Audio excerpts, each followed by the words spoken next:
Assalamualaikum warahmatullahi wabarakatuh. Hai teman-teman, perkenalkan nama saya Febnika dari kelas 12 IPA 2. Di sini saya akan mempresentasikan materi pembelajaran biologi kita mengenai pertumbuhan dan perkembangan hewan. Bisa teman-teman lihat di sini saya akan menjelaskan mengenai pertumbuhan tanaman bayam cabut atau Amaranthus tricolor dengan aplikasi pupuk organik cacing dan mulsa serasah daun bambu.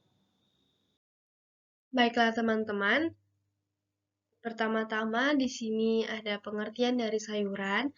Sayuran menurut teman-teman, sayuran itu apa sih? Sayuran itu yang kita makan sehari-hari kan?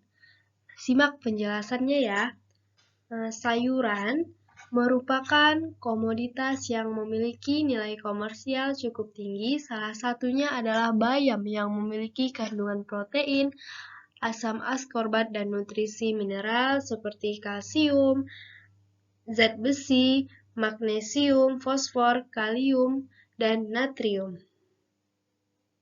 Nah, bayam cabut itu memiliki nilai ekonomis yang tinggi dan beragam khasiat yang dimiliki, serta memiliki peran penting mendukung kesehatan loh. Manfaat dari bayam cabut, selain bahan pangan, bayam dipercaya dapat memperbaiki daya kerja ginjal, dan melancarkan pencernaan. Akarnya dapat digunakan untuk mengobati penyakit disentri, mempercepat pertumbuhan sel, dan dapat mempercepat proses penyembuhan bagi orang yang sedang menjalani perawatan setelah sakit. Nah, proses budidaya bayam cabut memerlukan penambahan unsur hara seperti pemupukan, memerlukan kondisi tanah yang subur, dapat dengan menggunakan mulsa atau penutup tanah yang berfungsi menekan pertumbuhan gulma dan mereduksi penguapan. Pada slide kedua ini, untuk melakukan penelitian, dapat menggunakan pupuk, yaitu pupuk cacing. Nah, apa sih itu cacing? Cacing merupakan hasil ekskresi atau proses pencernaan cacing tanah dari limbah organik. Jadi teman-teman, pemberian cacing sebagai pupuk organik dapat memperbaiki struktur tanah dan dapat mempertahankan kestabilan dan aerasi tanah. Selain mengandung unsur hara utama seperti natrium, fosfor, kalium, magnesium, dan kalsium, cacing juga banyak mengandung mikroba. Dengan demikian, cacing dapat meningkatkan kesuburan tanah. Nah, mulsa yang lebih baik digunakan adalah yang berasal dari bahan organik. Karena selain ramah lingkungan, juga dapat memberikan nutrisi pada tanaman melalui pelapukannya. Penggunaan mulsa organik dapat memperbaiki sifat fisik, kimia, dan biologi tanah yang akan mempermudah penyediaan unsur-unsur hara yang dibutuhkan tanaman untuk pertumbuhan perkembangan. Nah, salah satu bahan organik yang dapat digunakan sebagai mulsa adalah serasah daun bambu. Karena tumbuh liar dan sering ditemukan. Selain itu, daun bambu yang telah tua dan gugur memiliki nilai nisbah cukup tinggi sehingga dapat dimanfaatkan sebagai mulsa.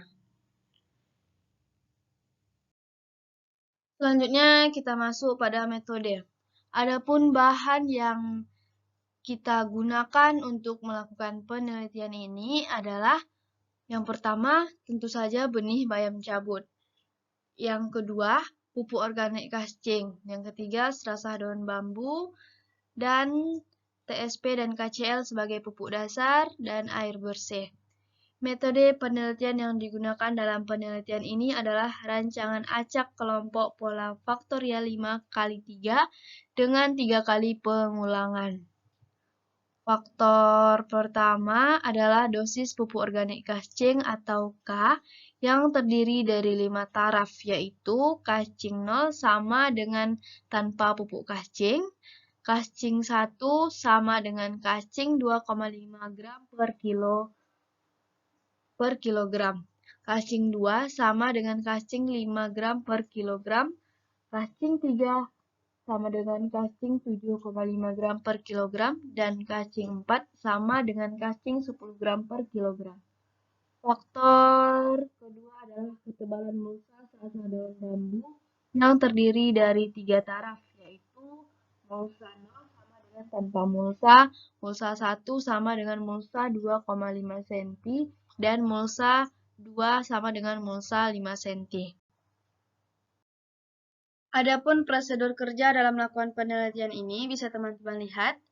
Media tanah untuk persemaian benih bayam diayak dan dimasukkan ke dalam bak penyemaian serta diberi pupuk dasar TSP 0,1 gram per kilogram tanah dan KCl 0,06 gram per kilogram tanah, kemudian diaduk sampai homogen. Tanah kemudian diinkubasi selama 3-4 hari. Benih bayam direndam selama lebih kurang 1 jam, kemudian ditanam pada bak penyemaian dan ditutup dengan selapis tanah tipis, serta disiram sampai cukup lembab. Bak penyemaian ditutup dengan selai daun pisang selama 4-5 hari. Bibit siap dipindahkan ke dalam media perlakuan pada umur 2 minggu. Bibit bayam umur 2 minggu dipilih yang seragam, kemudian ditanam ke dalam media perlakuan. Media perlakuan menggunakan tanah. Latosol dalam polybag 30 cm sebanyak 4 kg dengan penambahan pupuk kascing sesuai dosis yang telah ditentukan dan telah diinkubasi selama 1 minggu. Nah, itulah prosedur kerja untuk melakukan penelitian ini. Berikutnya, analisis data. Data dihitung secara statistik dengan menggunakan sidik ragam atau ANAVA, dan apabila terdapat perbedaan yang nyata atau signifikan, maka dilakukan uji lanjutan dengan menggunakan uji jarak berganda Duncan pada taraf nyata 5%. Baiklah teman-teman, setelah kita melakukan penelitian, maka kita akan tahu bagaimana hasilnya. Nah, di sini saya akan menjelaskan hasil dan pembahasan. Yang pertama, hasilnya yaitu terhadap tinggi tanaman. Tabel 1 pada tabel 1 ini menunjukkan bahwa pemberian pupuk kascing dan mulsa mampu meningkatkan rata-rata tinggi tanaman bayam. Nah, apa sih yang terkandung di dalam pupuk kascing dan mulsa sehingga dia bisa mampu meningkatkan rata-rata tinggi tanaman pada bayam? Nah, mulsa berperan dalam menjaga kelembapan tanah karena mulsa dapat mengurangi kehilangan air dari dalam tanah. Sedangkan pada kascing mengandung unsur hara makro utama seperti natrium, fosfor, dan kalium. Fosfor dibutuhkan dalam proses pembelahan sel dalam jaringan meristem. Sebagaimana diungkapkan seorang ahli yang bernama Musi, bahwa fosfor berperan penting dalam proses pembelahan sel jaringan meristem sehingga jika unsur fosfor ini meningkat, maka akan turut pula meningkatkan pembelahan sel dan berpengaruh pada tinggi tanaman. Nah, pemberian mulsa ketebalan 5 cm memberikan pengaruh lebih. Pemberian mulsa 5 cm ketebalan 5 cm memberikan pengaruh lebih baik dalam meningkatkan rata-rata tinggi tanaman. Kenapa pemberian mulsa ketebalan 5 cm dia dapat berpengaruh lebih baik dalam meningkatkan rata-rata tinggi tanaman? Karena hal ini disebabkan perlakuan 5 cm dapat mengurangi penguapan, menjaga kelembapan tanah, menghambat pencucian unsur hara oleh air yang lebih baik. Nah, pengaruh interaksi mulsa 5 cm dengan pupuk kascing 7,5 gram per kilogram tanah menghasilkan rata-rata sebesar 50,17 cm yang berbeda nyata dengan perlakuan lainnya. Berikutnya saya akan menjelaskan bagaimana hasil dari penelitian terhadap daun atau jumlah daun. Tabel 2 menunjukkan bahwa terjadi peningkatan rata-rata jumlah daun secara nyata akibat perlakuan mulsa dan pupuk kascing terhadap kontrol tanpa mulsa ataupun tanpa pupuk kascing. Rata-rata jumlah daun tertinggi terdapat pada perlakuan mulsa 5 cm dan pupuk organik kascing 5 gram per kilo tanah, yaitu 40,33 helai yang berbeda nyata dengan perlakuan lain. Mengapa? Karena hal ini disebabkan pemberian mulsa 5 cm berpengaruh lebih baik dalam mencegah penguapan air dan melindungi tanah dari paparan sinar matahari daripada perlakuan mulsa 2,5 dan tanpa mulsa. Pengaruh penyinaran matahari mengakibatkan ketersediaan air menjadi lebih terbatas. Hal ini akan berakibat penurunan kadar air secara internal dalam tubuh tanaman. Selanjutnya, hasil pada luas daun.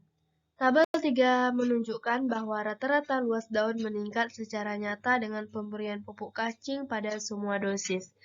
Rata-rata luas daun meningkat sejalan dengan meningkatnya dosis pupuk kascing sampai 5 gram per kilogram tanah yang memberikan rata-rata luas daun tertinggi yaitu 1000,12 cm. Pemberian pupuk kascing dengan dosis yang lebih tinggi 7,5 gram per kilogram tanah menyebabkan penurunan rata-rata berat luas daun. Hal ini menunjukkan terjadi hambatan pertumbuhan akibat pemberian pupuk melebihi dosis optimumnya. Nah, teman-teman, bila pupuk diberikan melebihi kebutuhan optimum tanaman, maka pertumbuhan tanaman akan terhambat. Pemberian kascing sebagai bahan organik, penyedia unsur hara akan meningkatkan aktivitas dan hasil fotosintesis yang semakin besar. Pupuk kascing selain mengandung nitrogen yang menyusun dari semua protein, asam nukleat, dan klorofil. Klorofil yang dihasilkan akan digunakan oleh tanaman untuk melakukan proses fotosintesis. Fotosintesis yang dihasilkan kemudian dirombak kembali melalui proses respirasi dan menghasilkan energi yang akan digunakan oleh sel tanaman untuk melakukan aktivitas seperti pembelahan dan pembesaran sel daun yang menyebabkan daun tumbuh menjadi lebih panjang dan lebar. Nah, pada tabel 3 ini juga menunjukkan bahwa pemberian mulsa serasah daun bambu dengan ketebalan 2,5 cm dan 5 cm menghasilkan rata-rata luas daun lebih tinggi dan berbeda nyata dengan kontrol atau tanpa mulsa berturut-turut 700,22 dan 900,19 cm. Nah, jadi teman-teman, pemberian mulsa serasah daun bambu dapat menjaga kelembapan tanah dan unsur hara yang ada dalam tanah serta melindungi tanah dari sinar matahari secara langsung dan meningkatkan kandungan humus dalam tanah. Penurunan kadar air dalam tanah akibat penguapan akan berakibat pada menurunnya tekanan sulfur dalam daun. Hal ini akan mengganggu proses perkembangan sel tanaman karena kehilangan banyak air.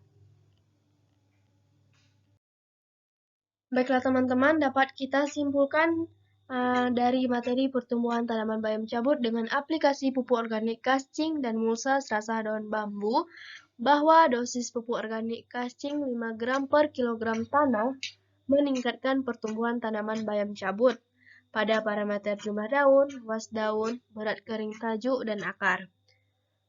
Ketebalan musa serasah daun bambu 5 cm meningkatkan pertumbuhan tanaman bayam cabut pada parameter tinggi tanaman, jumlah daun, berat kering tajuk, dan akar. Terjadi interaksi antara pupuk organik kaching dengan ketebalan musa serasah daun bambu terhadap pertumbuhan tanaman bayam cabut yang meliputi tinggi tanaman, jumlah daun, dan berat kering tajuk, dan akar tanaman bayam cabut. Sekian video presentasi dari saya. Saya ucapkan terima kasih. Assalamualaikum warahmatullahi wabarakatuh.